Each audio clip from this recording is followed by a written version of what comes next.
ব্যাগে অস্ত্রের ম্যাগাজিন, ব্যাখ্যা দিলেন আসিফ মাহমুদ।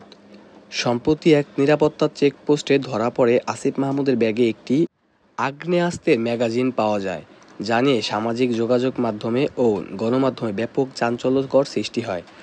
বিষয়টি ঘিরে নানা জল্পনা কল্পনার পর অবশেষে মুখ খুললেন তিনি। আসিফ মাহমুদ ব্যাখ্যা অনুযায়ী তিনি বলেন, আমি কোনো ধরনের অবৈধ কিছু বহন করিনি। ব্যাগে থাকা ম্যাগাজিনটি আসলে একটি পুরনো সুভেনিয়র স্মারক, যা আমি এক আত্মীয়ের কাছ থেকে সংগ্রহ করেছিলাম। এটি খালি ছিল এবং কোনো গুলি সংযুক্ত ছিল না। আমি বুঝতে পারিনি এটি নিয়ে সমস্যা হতে পারে।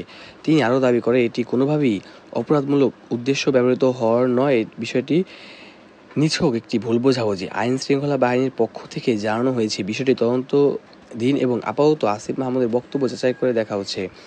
যদি তিনি সত্যি জানতেন না এবং এটি আইনি সীমার বাইরে না যায়, তবে আইন অনুযায়ী পরবর্তী ব্যবস্থা নেওয়া হবে। এদিকে এই ঘটনার সামাজিক মাধ্যমে ইতিমধ্যে মিশ্র প্রতিক্রিয়া দেখা গেছে। কেউ বিষয়টিকে ঘটনার বড় করে দেখা বলছেন, আবার কেউ বিষয়টি পেছনে অন্য উদ্দেশ্য থাকতে পারে বলে সন্দেহ প্রকাশ করছেন। সম্পূর্ণ ভিডিওটি দেখুন, তাহলে বুঝতে পারবেন।